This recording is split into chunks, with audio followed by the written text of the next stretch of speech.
ஆனி மாதம் முன்னேற்றமான மாதமாகும். ஜூலை 8ஆம் தேதி வரை புதன் வக்ரமாக இருந்தாலும் பாக்கிய குருவால் உங்கள் முயற்சிகள் வெற்றியாகும். ஜூலை 8 முதல் புதன் வக்ர நிவர்த்தி அடைவதால் தடைப்பட்ட வேலைகள் நடந்தேறும்.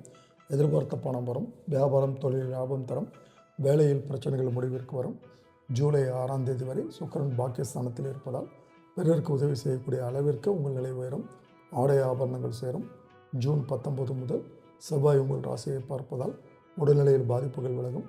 சொந்த இடம் வீடு வாங்குவீர்கள் என்றாலும் சூரியன் அஷ்டமஸ்தானத்தில் மாதம் முழுவதும் சஞ்சரிப்பதால் உத்தியோகத்தில் இருப்பவர்கள் வேலையில் அக்கறையாக நடந்து கொள்வது அவசியம். வியாபாரிகள் கணக்கு வழக்கினை சரியாக வைத்துக் கொள்வதால் அரசு வழியில் ஏற்படும் பிரச்சனை உங்களை நெருங்காமல் போகும். பெண்களுக்கு ஏற்பட்ட பிரச்சனைகள் முடிவிற்கு வரும். பிள்ளைகள் மீது அக்கறை அதிகரிக்கும். சிலருக்கு குழந்தை பாக்கியம் உண்டாகும். மாணவர்களுக்கு படிப்பில் அக்கறை உண்டாகும். பரிகாரம்: அபிராமி அம்மன் வழிபாடு. அபிராமி அம்மனை வழிபட எடுத்த வேலைகள் வெற்றியாகும். ஆடை ஆபரணம்